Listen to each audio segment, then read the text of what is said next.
Viewers, today latest update from Ethiopia and Tigray clashes. Viewers, Ethiopian Prime Minister Abiy Ahmed said on Monday he had frank talks over the phone with United States President Joe Biden about current events in Ethiopia, where a war has been raging in northern Tigray region since November 2020. Abiy Ahmed said on Twitter, "We agreed on the great importance of enhanced cooperating between us through constructive communication based on mutual respect," noting that the conversation dealt with bilateral relations and regional issues. For its part, the White House said that Biden told the Ethiopian Prime Minister his concern about the continuing hostilities in Tigray and the need to respect human rights in Ethiopia. According to the White House, Biden called on the Ethiopian Prime Minister to cease fire and resort to negotiations.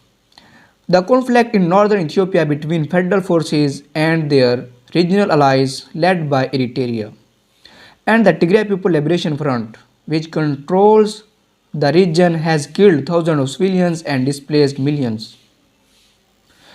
Are destroyed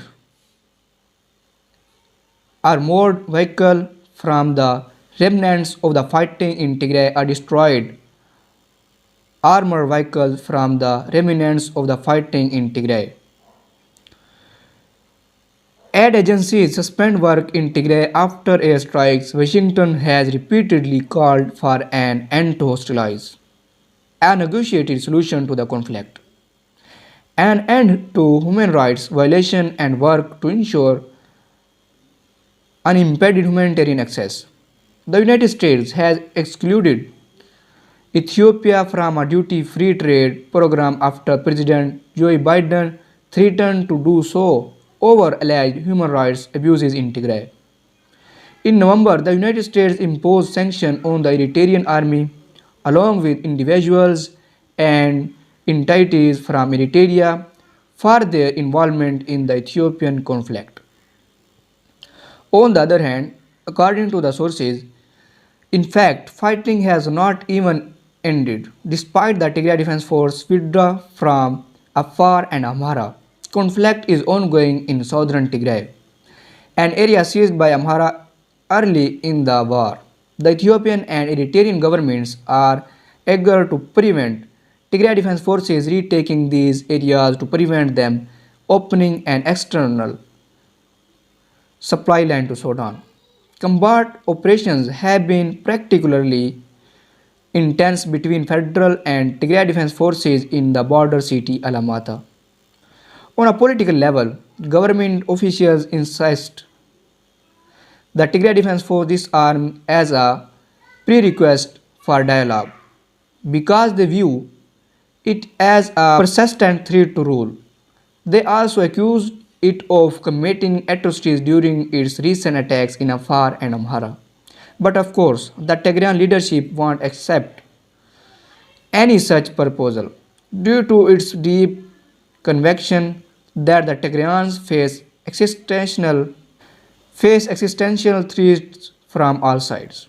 All this indicates we are simply at the end of a chapter of this war, and that a comprehensive settlement to this high violation conflict is unlikely in the near future.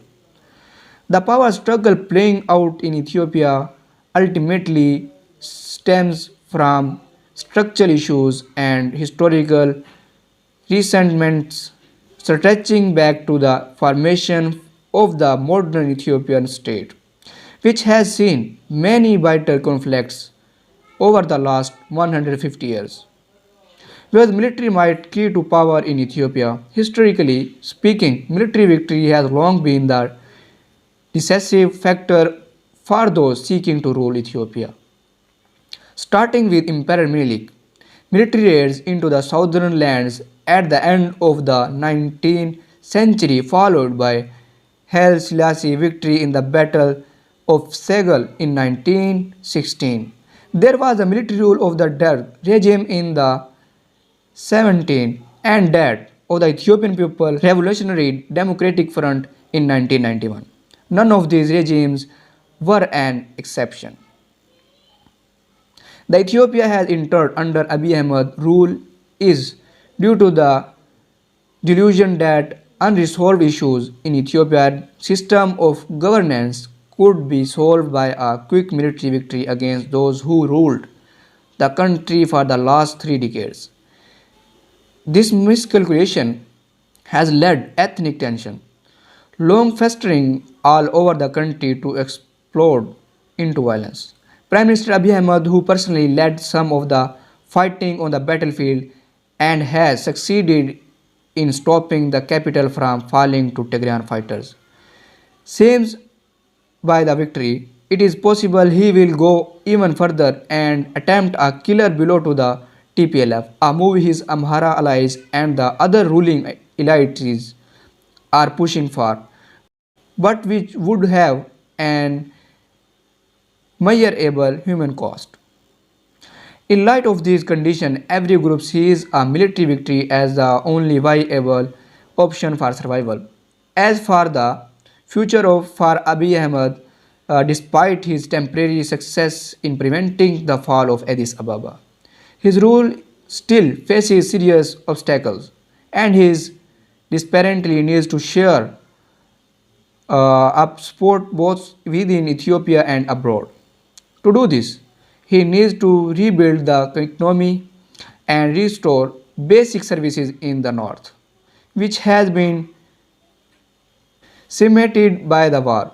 Likewise, he should release political prisoners and the thousands of civilians imprisoned without charge after the state of emergency was declared in November.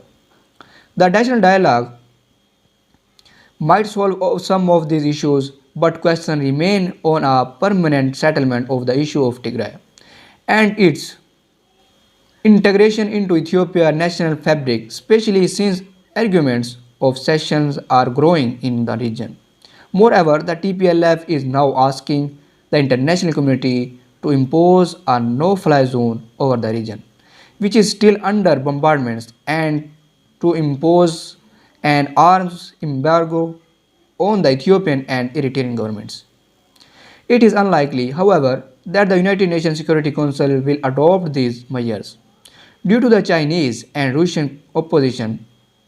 In this regard, Ethiopia has demonstrated the division of the international community and its helplessness in bringing an end, or even stemming, the catastrophic losses entailed by civil war. Moreover, the geopolitical calculation of some international power immediately became clear as they quickly moved to offer political and military support to the regime. So, this is the latest update about it. For more latest report, please subscribe my YouTube channel. Thanks for watching.